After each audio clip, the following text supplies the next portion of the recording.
problems. So one step in, it looks like the made-up degree really is going to work for economic activity, for people to get jobs and investment.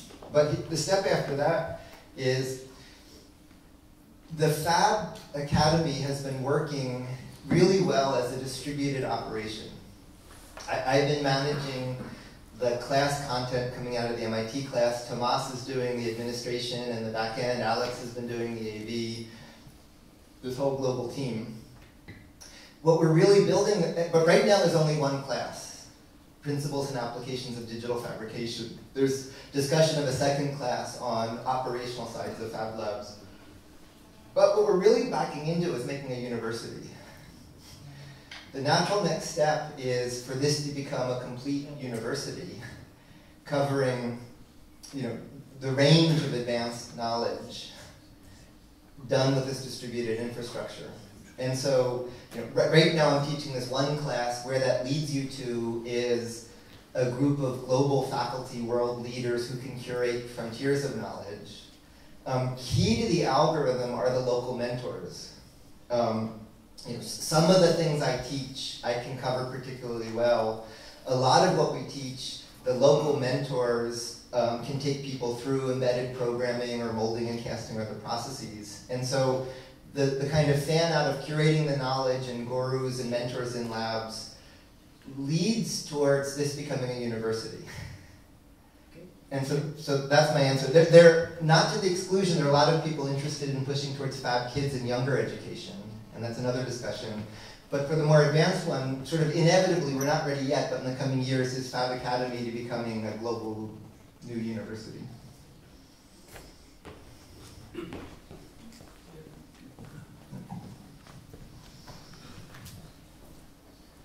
I know. About intellectual property of shape, is any pressure? Oh, so shape of things. Yeah. When you can replicate objects. So I skipped over this image as background. There's no IP, and here's why. In my day job at MIT, I patent things where, for example, we're developing new ways to fabricate aerostructures you could use in a jumbo jet. That's an invention where the investment in commercializing it will be maybe $15 billion, and there's maybe 3 companies on Earth that could do that. And in that world, the patents have a useful value. But anything you can make in any Fab Lab, you can make in any other Fab Lab. Patent protection only works if there's a barrier to infringement and you can identify infringement. And this is like the accreditation.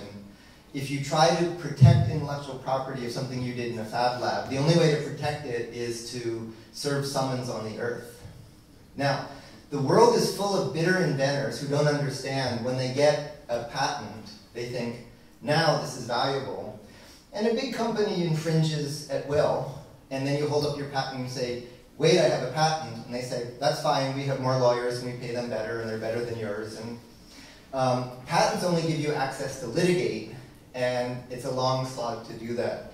So I was showing this because it's verbatim the story of music and software. The labels tried to go through digital rights management to protect music. And the only thing that did was irritate honest people and was easily circumvented by dishonest people. The outcome was to lose the DRM, but recognized a lot of the theft was just because there weren't easy ways to buy and sell. And instead, what's flourished now are platforms like iTunes to make it easy to buy and sell. Same thing in music. There was an attempt, in software, there was an attempt to copy protect software. That failed. Again, it was irritating to honest people, easily circumvented for dishonest people. Software is not copy protected, but now we have app stores to make it easy to buy and sell apps. And so in this world of these machines, you can identify authorship, and compensating creation is a good thing.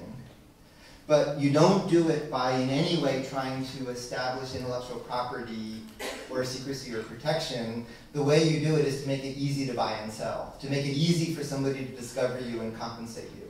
And I say that so strongly because it's verbatim. This is a little chunk of data that becomes music. In your portable phone, it's a little chunk of data that becomes an app. Here it's a chunk of data that becomes a thing, but it's exactly the same story. And so exactly the same thing will play out. It just doesn't work to protect these, but what the inventors really want isn't protection, it's admiration possibly and compensation. And what's needed are platforms to make that easy to do. And those don't exist yet. They're emerging, but the equivalent of those platforms are something to come.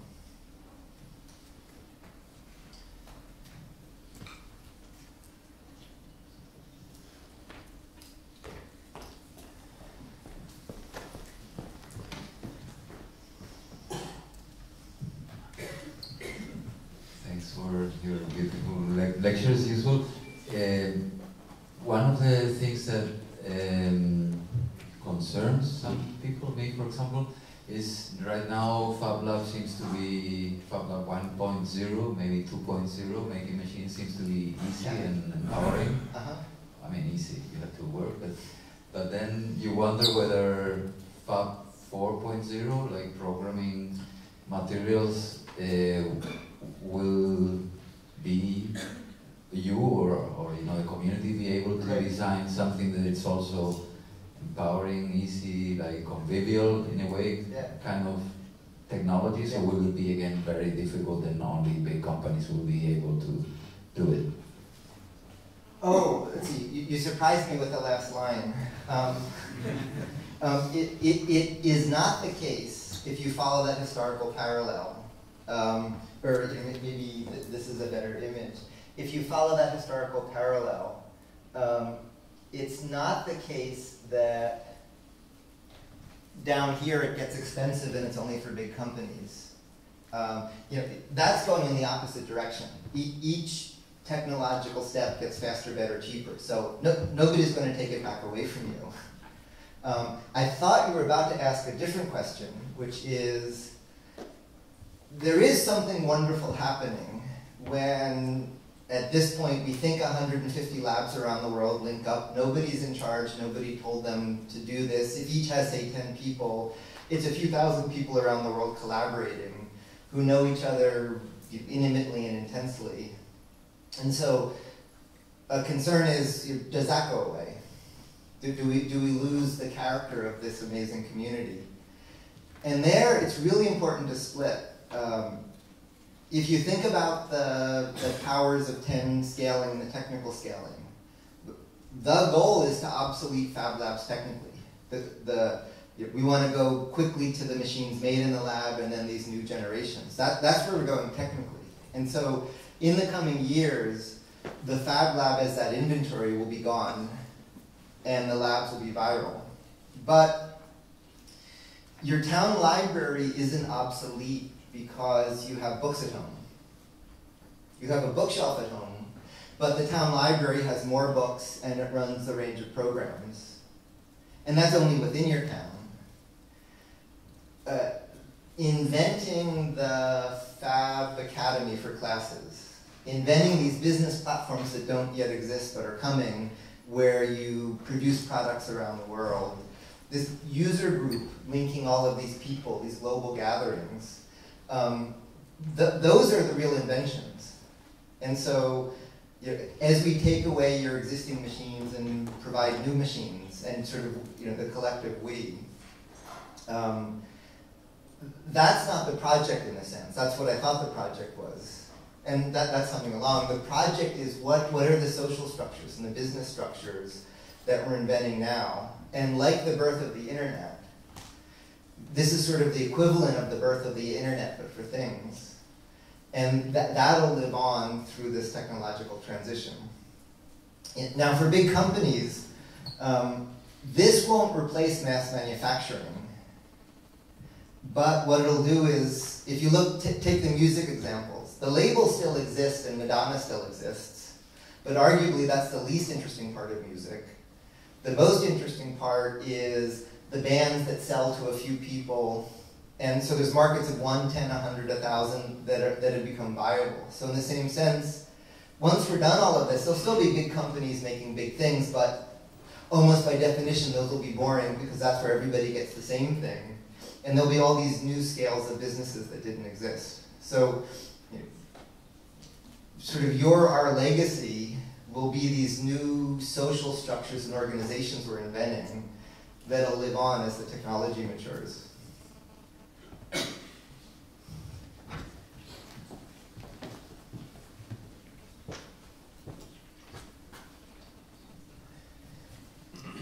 Yesterday you gave us a mission or a thought process to think about, and it was how will the Google, Microsoft of this world be like tomorrow when the Fab Lab community will have proven its organizational technology. Can you answer this question? Or will you leave us just discussing it between us? Closer to the latter. And to make it concrete, so I'm not a social activist or a business entrepreneur. I like to make things in the lab. So that's my contribution. But you know, take this as a concrete example. Matt Peter wanted a custom boombox. So he designed this where you can snap it together. He built the circuits, he wrote the programs, he built the interface the way he thought it could make a boombox should be, and you know, tens of dollars of parts. So to take this as an example, it was a bit non-trivial for him to do this, but having done it, anybody with any Fab Lab could make his boombox, and he's posted the files.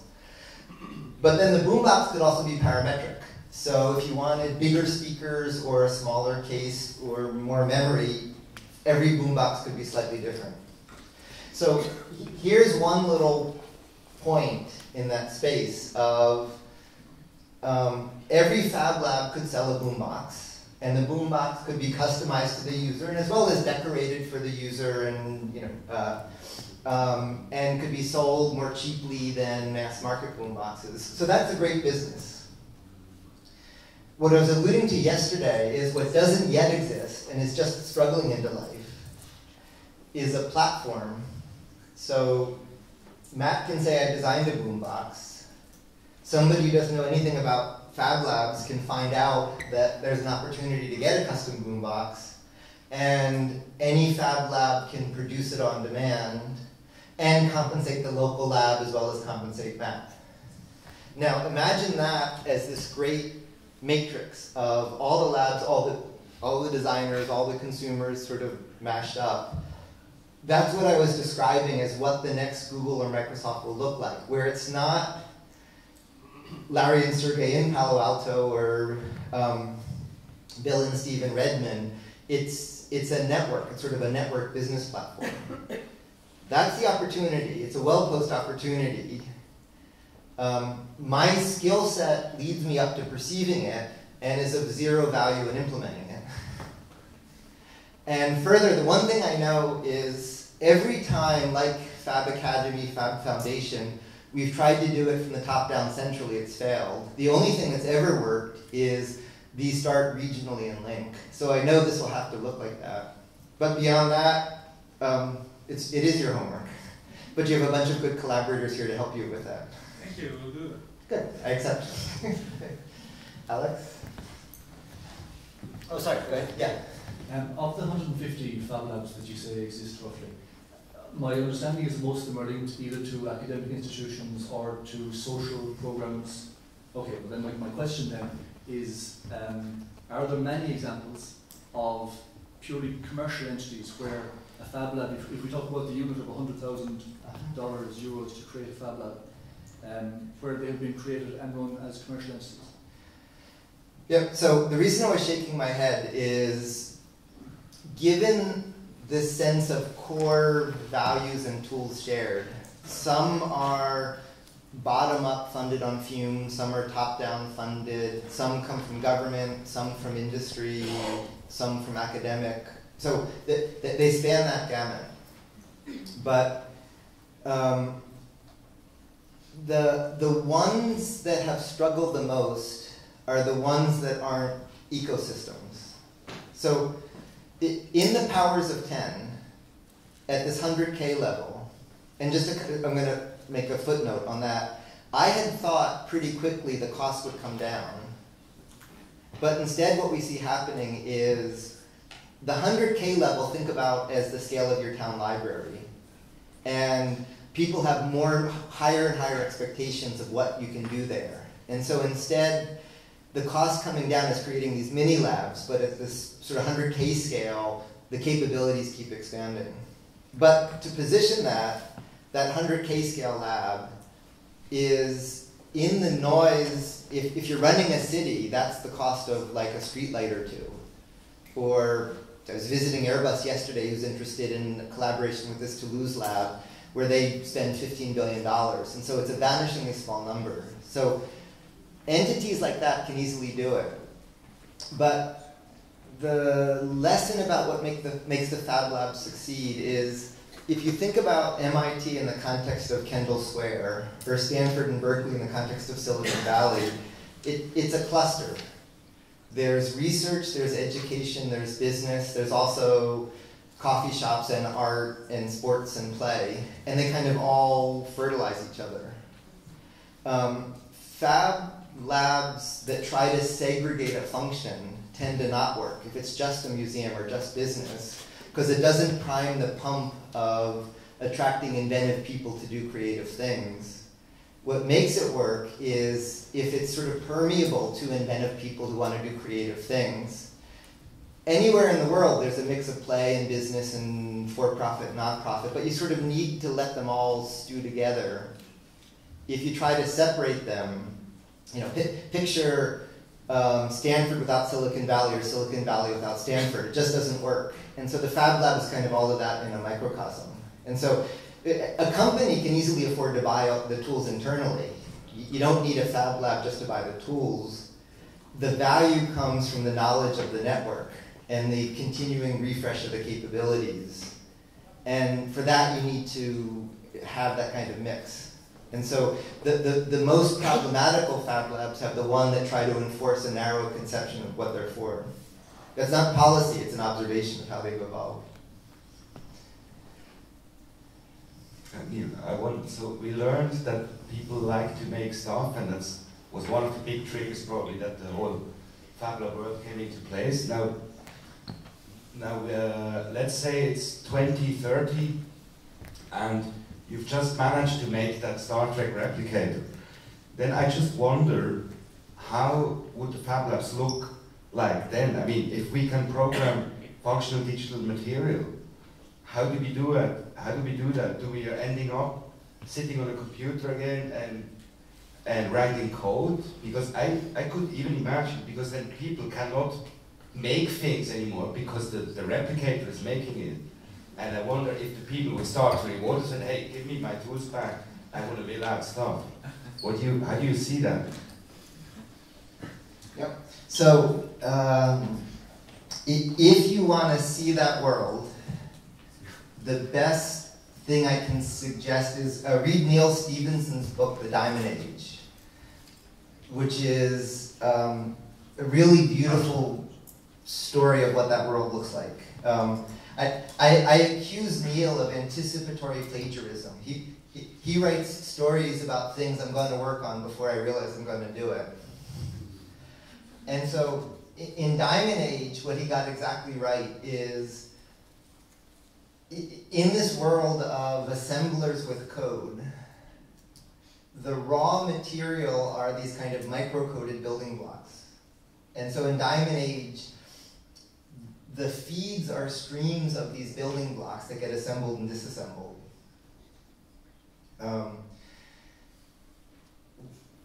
When that comes, as we move towards that. So the lesson in any of these technical revolutions is it doesn't suddenly vanish what's before. It evolves into it. it's not the case that it means you go back and type on a computer screen. It means matter will become malleable. So you design something on the screen and objects change shape, but you can also interact with the objects changing shape, and what you do appears on the screen, and your interaction can, if you think about like a parametric design, you could make the coffee cup where you get to twist and probe the coffee cup, but it's imposing procedural constraints. There are a whole bunch of different ways that interaction can proceed, and in fact, the group JB worked with is one of many groups studying what those kind of physical interfaces look like. It's a little bit like, for a peek at it, when we started the Haystack Lab, the upset faction said, I do beautiful materials, and here you're going to make me sit at a computer. But the Haystack Lab is almost never, the computer is almost never used as a design tool. It's a media conversion tool. And so what I showed you, the design started from the light in the main ocean. The lab turned that into concrete to slumped glass that sparkled like the ocean, but that was a conversion that was beyond the means of the artist. Or beautiful line drawings become intaglio plates in a way that they hadn't had a way to make that. And so there's a lot of digital computing, but as viewed from the artist, you almost didn't see the computer. It was this sort of miraculous media conversion device. And so in that world I'm describing, it doesn't mean you stop using your hands. It just means the materials are a much more interesting participant in that process. Yeah. Okay. Une dernière question alors. Could you tell us a little bit more about the software Cocombi? Let's see, I'll tell you a little more about the software. I can do a demo after, and then let me also give you, in particular, a challenge. You don't get off that easily.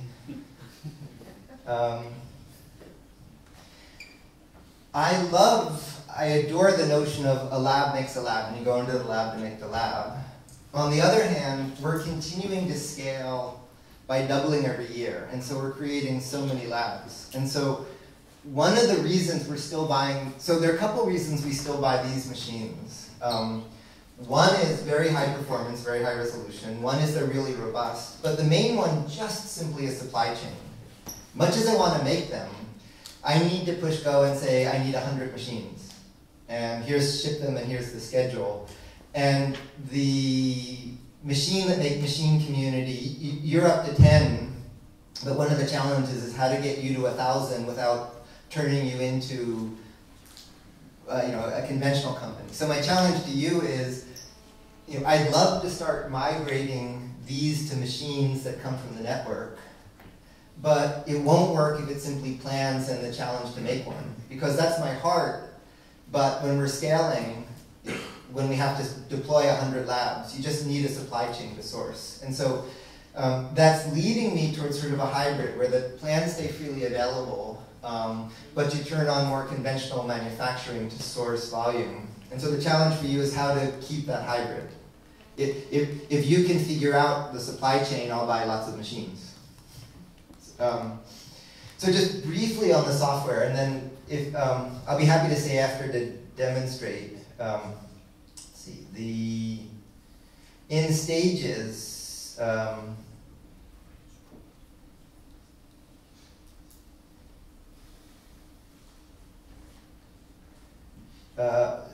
All of this was kind of unplanned. The sequence was,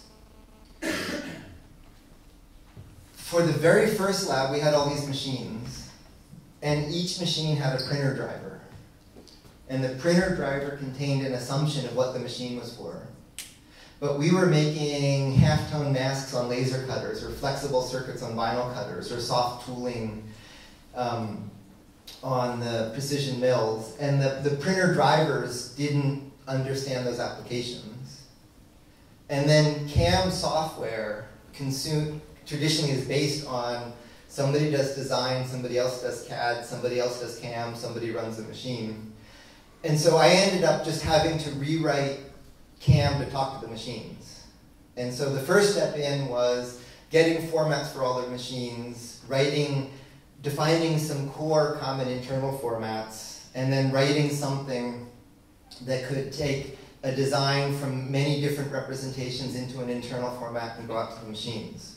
So the current version of that's pretty stable now. Current version is called Fab modules, and it takes vector, raster, 3D, programmatic, mathematical, different representations. Of them, the most interesting one, though, is because the machines take codes, there's no floating point numbers internally. The software is based on algorithms on a lattice representing the discretization of the process. In turn, that means however you start, the data ends up becoming numbers on a lattice at the resolution of the machine, which has a nice feature that among all the formats, you can read in just a bitmap, and on a laser interpret it as laser power, on an NC mail interpret it as a height map. And that's been the most useful of all of the formats, because whenever anybody comes in, they can just make a picture of it. So that's the CAM side. The VM side I mentioned is, once we have this path planning, the VMs talk to real-time networks. So every motor is just a network node, and you schedule execution in software with the VM talking to the path planning.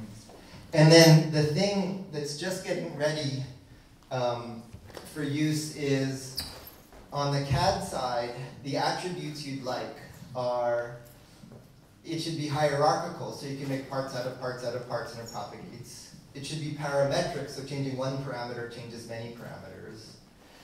It should be algorithmic, so you can mix design and code. It should be resolution independent, so it can talk to all these machine processes. And then you'd also like it to run in a browser to be stateless on the client side. And so what we wrote is SVG and JavaScript in a browser, where you make a graph of the flow of information through a design, and then it talks out to a geometry solver that ships geometry back to the browser, so you're not actually trying to do 3D in the browser, and then that talks to that CAM backend. And that's just now getting ready for use. This is maturing pretty quickly. It's a little non-trivial at this stage to add new machines and representations, but that's it's possible. We're designing that to make that easier. But the CAM side is mature, and the CAD side, we're just getting ready to start to roll that out. Okay, so thank you,